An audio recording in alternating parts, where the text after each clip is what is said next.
Hello everyone, কেমন আছো সবাই? আশা করি সবাই খুব ভালো আছো, সুস্থ আছো। আমরাও খুব ভালো আছি। Welcome to my another new blog. আজকে আমি মাটন করব, তো সকালবেলায় মাটনটা বের করেছি আর এটা এখন ফ্রোজেন হয়ে গেছে। তো তার জন্য একটা বাটিতে তুলে আমি গরম জল দিয়ে এটাকে ভালো করে ধুয়ে নিয়েছি।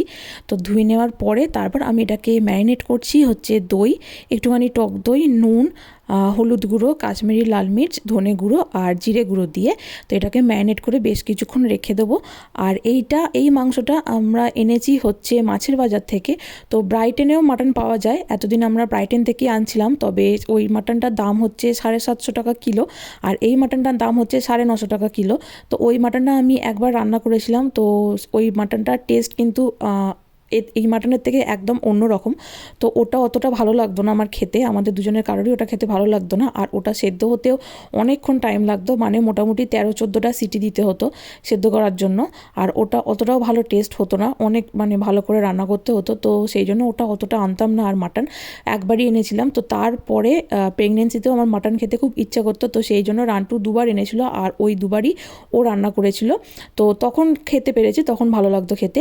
তো তারপর এই মাটনটা এবারে এনেছি, তো এনে এটা করছি। তো এটা আমার এক বান্ধবীও করেছে, সেও এনেছে রান্টুর সাথে।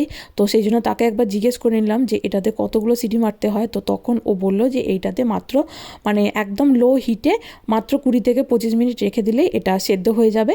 তো চলো এবার আমি এটাকে ম্যারিনেট করে নিই। চলো এবার মাংসটা আমি ম্যারিনেট করে পাশে রেখে দিয়েছি। এরপর আমি মিক্সির এটাতে দিয়েছি হচ্ছে কয়েকটা কাঁচা লঙ্কা, অনেকটা টমেটো, আর এখানে কয়েক কোয়া রসুন আমি কুচিয়ে মানে ছাড়িয়ে নিচ্ছি। আর আছে হচ্ছে একটু পেঁয়াজ, আর দেবো হচ্ছে একটু আদা। তো চলো মশলাটা বেটে একবারে নিয়ে আসি। আমি মাংসটা নিয়েছি হচ্ছে 600 গ্রাম। তো তার জন্য আমি এখানে এই অর্ধেক আলুটার এই একটা গোটা আলু দিয়ে দেবো, আর এই একটা পেঁয়াজ দেবো মাত্র, এটাতেই আমার হয়ে যাবে আশা করি। তো হয়ে গেছে, চলো। আর এই দিকে আমি রুদ্রাংশের খিচুড়ি বসাবো, তার জন্য আমি ব্রোকলি কাটছি। তো চাল আর মুসুর ডাল ধুয়ে ওটাই দিয়ে দেবো, আর ব্রোকলিটা ধুয়ে ওটাতে দিয়ে দেবো। তো একদিকে মানে ওর খিচুড়িটাও হবে, আর একদিকে আমার মাংসটাও হবে। এই যে পেঁয়াজটা আমার কুচনো হয়ে গেছে, এবার আমি আলুটা ছাড়িয়ে নিচ্ছি, নিয়ে আলুটা ধুয়ে নেব। আর এরপর আমি কুকারে আগে একটুখানি সর্ষের তেল দিয়েছি, দিয়ে তারপর এবার আমি আরেকটু সাদা তেল দিচ্ছি। এরপর আমি তেলের উপর একটু হলুদ আর নুন দিয়ে দিলাম, দিয়ে এরপর আমি আলুগুলো এর মধ্যে ভেজে নেবো হালকা করে। আলুগুলো ভাজা হয়ে যেতে তারপর আমি আলুগুলোকে একটা প্লেটের মধ্যে তুলে নিয়েছি। নিয়ে এরপর আমি কুকারে আরও একটু সর্ষের তেল দিয়ে তারপর এটাতে আমি গোটা গরম মশলা মানে একটা তেজপাতা, শুকনো লঙ্কা আর কিছুটা লবঙ্গ আর একটা এলাচ, একটুখানি এটা এলাচটা ফাটিয়ে নিলাম, নিয়ে দিয়ে তারপর এটা একটু ভাজা হলে তারপর আমি আরেকটু গোটা জিরে দিলাম, দিয়ে তারপর আমি এটাতে পেঁয়াজটা ভেজে নেবো। পেঁয়াজটা ভাজা হয়ে গেলেই তারপর ম্যারিনেট করা যে মাংসটা রাখা আছে সেটা দিয়ে আমি এটাকে একটু কষিয়ে নেবো। কষিয়ে নেওয়ার পরে তারপর আমি আলুগুলো দিয়ে এটাকে কষিয়ে নেব। যতক্ষণ এদিকে মশলাটা আমি কষাচ্ছি ততক্ষণে ওদিকে রুদ্রাংশের যে খিচুড়ি সেটাও হয়ে গেছে। তো তার জন্য ওটাকে আমি স্ম্যাশারটা দিয়ে স্ম্যাশ করে নিচ্ছি বেশ ভালো করে।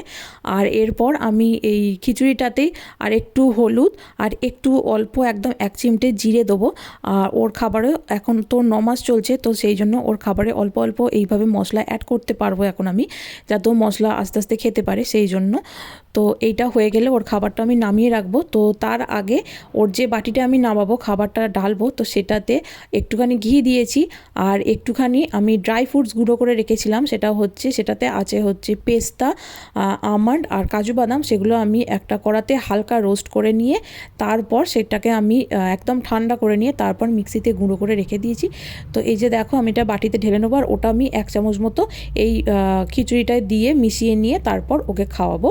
এই যে দেখো এরপর আমি ম্যারিনেট করা এই মাংসটা দিয়ে দিলাম, দিয়ে এবার এটাকে কষাবো। তো তারপর যখন এটা একটু তেল ছেড়ে যাবে তখন আমি আলুগুলো দিয়ে দিচ্ছি, দেওয়ার পরে আবার একটু কষাবো। কষানোর পর যখন আবার তেল ছেড়ে যাবে তখন আমি ওই মশলা ধোয়ার মানে ওই বাটিটা ধোয়ার জলটা এটাই দিয়ে দেবো। আর আরেকটু জল লাগবে আমার মনে হচ্ছে, তো ওই জন্য আরেকটু জল দেবো।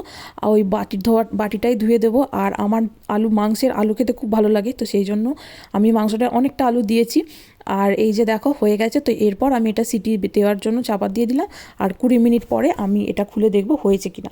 তো এই যে দেখো আমি একদম 20 মিনিট পরেই এটা খুলেছি আর এটা ভীষণ সুন্দর সেদ্ধ হয়ে গেছে আর দেখতেও হয়েছে ভীষণ সুন্দর আর খেতেও হয়েছে অসাধারণ। ব্রাইটনের যে মাংসটা আমরা খেতাম তার থেকে এই মাংসটা কিন্তু অনেক সুন্দর খেতে, আর এটা মানে প্রায় ইন্ডিয়ার মাংসের মতোই খেতে, শুধুমাত্র এই মাংসটায় চর্বি নেই। তো আজকে আমি যে সেবারে প্রাইমার্ক গিয়েছিলাম তখন যে দেখেছিলাম আমি জন লিউইসে, তো সেখানে আমি দেখেছিলাম যে শুধুমাত্র কসমেটিক্সের দোকান। তো আসলে আমি ভুল ছিলাম, ওটা ওই দোকানটা শুধুমাত্র কসমেটিক্সের ছিল, মানে সিটি সেন্টারে যে দোকানটা সেটা শুধুমাত্র কসমেটিক্সের ছিল, কিন্তু অ্যাকচুয়ালি জন লুইস পুরো কোম্পানিটা শুধুমাত্র কসমেটিক্সের নয়, সেখানে জামা কাপড়, কসমেটিক্স, এমনকি ফার্নিচার পর্যন্ত সেখানে পাওয়া যায়। তো সেই জন্য আমি আর এখানে কাছাকাছি আর কোনো দোকান আমি দেখতে পাইনি যেখানে জামা কাপড় পাওয়া যায় জন লুইসে। তো সেই জন্য আমরা কি করেছি, অনলাইন অর্ডার করছি, আর দূরে কোথাও থাকলেও সেখানে আমাদের যেতে হবে, তো সেই জন্য আমরা অনলাইনেই অর্ডার করছি। আর অনলাইনে অর্ডার করার জন্য কোনো এক্সট্রা চার্জেস লাগছে না, তো শুধুমাত্র ডেলিভারি চার্জেস লাগবে, কিন্তু আমরা যদি বেশি দামের করি তাহলে আর লাগবে না। তো সেই জন্য রান্টুও কয়েকটা অর্ডার করছে ওর জামা কাপড়, আর রুদ্রাংশেরও কয়েকটা অর্ডার করেছি। তো এই যে ওটা আমি অন্য দিন অর্ডার করেছি, এটা অন্য দিনের ভিডিও। তো এইগুলো এসছে আমাদের রয়্যাল মেলের আন্ডারে, এই রয়্যাল মেল থেকে এগুলো আসছে। তো এখন যেহেতু ক্রিসমাস চলছে, তো এখন কিন্তু প্রচুর রয়্যাল মেল থেকে প্রচুর আর কি পার্সেল যাওয়া আসা করে, মানে অনেকে গিফট পাঠায় দূর থেকে, কাছ থেকে। তো সেই জন্য এই প্রোডাক্টগুলো রয়্যাল মেলের মাধ্যমে আমার কাছে এসছে। তো এই যে দেখো এইখানে 3টে প্যান্ট আছে, আর এইখানে সমস্ত জামা কাপড়ের সাথেই হ্যাঙ্গার দিয়ে দেয়, তো ওইটা এসছে। আর এরপর এসছে হচ্ছে এইটা কিন্তু অর্ডার করেছিল অ্যামাজনে। তো এইটা এসছে হচ্ছে একটা বড় কড়া। তো আগের কড়াটা ছিল ছোট, ওটার সাইজ ছিল 18 সেন্টিমিটার, তো তার জন্য আমি 2 সাইজ বড় দিয়েছি, এটা হচ্ছে 22 সেন্টিমিটার। তবে আমি ভেবেছিলাম এটা আরেকটু বড় হবে। তো যাই হোক, এটাতে মোটামুটি 3 জনের রান্না ভালোভাবে হয়ে যাবে, তো এটাতেই কাজ চলে যাবে, পরে দেখা যাবে যদি অন্য কিছু কিনতে হয় না হয়। তো এটা ভীষণ ভালো। আর এরপর এসছে 3টে জামা অর্ডার করেছিলাম, 3টে জামার সেট হচ্ছে ফুল হাতা বাড়িতে পরার জন্য। তো এখনও 9 মাস চলছে, তো এইটা হচ্ছে 9 থেকে 12 মাসে পরার জন্য। তো এটার সাথেও হ্যাঙ্গার দেওয়া আছে। তো এইটা হচ্ছে 3টে কালারের, একটা হচ্ছে পিঙ্ক, একটা হচ্ছে ওই সি গ্রিন টাইপের, আর একটা হচ্ছে সাদার উপর লাল লাল চেক দেওয়া। এরপর আমি অর্ডার করেছি 3টে সোয়েটার, তার মধ্যে এইটা হচ্ছে একটা সোয়েটার, কারণ বাড়িতে পরার আর সোয়েটার নেই, তো সেই জন্য 3টে সোয়েটার অর্ডার করেছি। আর এটা হচ্ছে একটা জ্যাকেট, মানে 2টো সোয়েটার, আর এটা হচ্ছে ওই জ্যাকেট টাইপের, সোয়েটারই কিন্তু জ্যাকেট টাইপের। তো ওটাতে তো 30 পাউন্ড ছিল গিফট কার্ডে, তো কিন্তু এইগুলো সমস্ত কিছু কিনতে 30 পাউন্ডের বেশি লেগেছে। তো এই যে দেখো, এইটা হচ্ছে আর একটা জামা সেট, মানে জামার প্যান্ট একসাথে। তো এইটাই সোয়েটার বা মোটা সোয়েটার বলতে পারো, সেই রকম টাইপের। এবার আমি তোমাদের বলছি যে আমি যে রয়্যাল মেলে কাজ করতাম, আমি ওখানে কি কাজ করতাম সেটাও তোমাদের দেখাই। এই যে দেখো, এই পার্সেলটার এইখানে যে লেখা আছে 48 নাম্বার, E71, E38, এইগুলো দেখে আমাদেরকে সর্টিং করতে হতো, মানে একটা বক্সের মধ্যে 48 নাম্বার লেখা থাকতো। তো আমাদের এই পার্সেলগুলোর যাদের গায়ে 48 লেখা আছে সেইগুলোই বক্সে রাখতে হতো, তারপর আবার ওই বক্স থেকে আমাদের আলাদা করতে হতো আর একটা আলাদা বক্সে, সেটাতে পাঠাতে হতো কোনগুলোতে E71 লেখা আছে, এই রকম।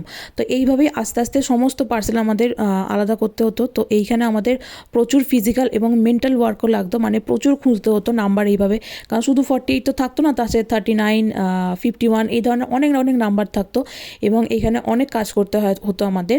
আর এই ক্রিসমাসের সময় আমার অনেক বন্ধুরা এখন কাজ করে। দূরাংশের জন্য আমি যা জামা কাপড় কিনেছি সেগুলো এখানে আলমারিতে গুছিয়ে রেখে দিলাম। আর এরপর আমি এই পার্সেলটা ফেরত দিতে যাব। তো আজকে আমি তোমাদের দেখাবো যে আমাদের এইখানে ইউকেতে কিভাবে পার্সেল ফেরত দিতে হয়। তো ইন্ডিয়াতে আমাদের বাড়িতে পার্সেল হোম ডেলিভারি করে, আর বাড়ি থেকে আবার পার্সেল রিটার্নও করে। তো কিন্তু এখানে সেটা নয়, এখানে বাড়িতে পার্সেল দিয়ে যায় বটে, কিন্তু আমাদের যদি কিছু রিটার্ন করতে হয় সেটার জন্য আমাদের অন্য জায়গায় যেতে হয়। তো এইটা আমি ফেরত দেবো, তো সেই জন্য পার্সেলটা তো আমি খুলেছিলাম, খুলে আমি দেখেছি পার্সেলটা ঠিকঠাক আমার লাগেনি, তো তার জন্য আবার ওটাকে মুড়ে ওই প্যাকেটের মধ্যেই আমাকে সেলোটেপ দিয়ে আমি ভালো করে আটকে দিয়েছি, দিয়ে এবার এটা আমি ফেরত দিতে যাব। তো এই পার্সেলটা যেহেতু রয়্যাল মেলের আন্ডারে এসছে, তো সেই জন্য এটাকে আমায় পোস্ট অফিসে ফেরত দিতে হবে। তো এছাড়াও থাকে এভরি বলে একটা কোম্পানি, তো এভরি থেকেও যদি পার্সেল আসে তাহলে এভরির কোম্পানিতে, মানে ওই অফিসে আমাদের গিয়ে ফেরত দিতে হয়। আর এছাড়াও অ্যামাজন থেকে যদি আমরা কোনো জিনিস কিনি, তাহলে অ্যামাজনের পার্সেলের জন্য এখানে কয়েকটা নির্দিষ্ট দোকান থাকে, যেমন ধরো ফার্ম ফুড বা লিডল, এই টাইপের বিভিন্ন মল থাকে। তো সেই দোকানে আমাদের গিয়ে সেই পার্সেলটাকে ফেরত দিয়ে আসতে হয়।